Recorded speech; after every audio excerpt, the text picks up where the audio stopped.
Now moving on to the latest hurdle in Korea-Japan relations over Tokyo's stance on its past wartime sexual slavery. The Korean government summoned the Japanese ambassador to Seoul this afternoon to lodge a formal complaint over Tokyo's moves to backtrack on a landmark acknowledgment of the inhumane crime.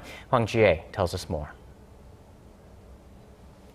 With the relationship between Korea and Japan growing increasingly frosty over historical issues, Seoul summoned the Japanese ambassador on Monday. It came in response to Tokyo's announcement last week of its re-examination into the Koro statement.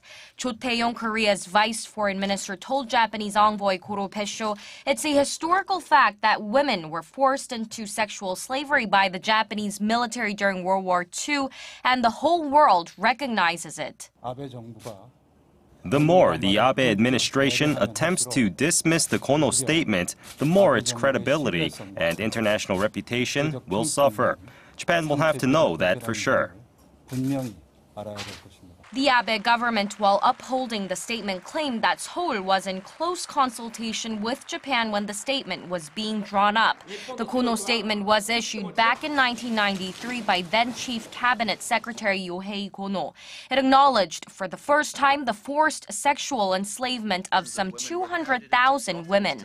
In addition to calling in the Japanese ambassador to complain about the move out of Tokyo, the Korean government plans to register historical records regarding the so-called comfort women with UNESCO and bring up the issue during United Nations meetings. Korea's foreign ministry is known to have tentatively concluded that the Japanese review was trying to diminish the testimonies of sexual slavery victims and the apologetic tone of the Koro statement. Hwang Ji-hye, Arirang News.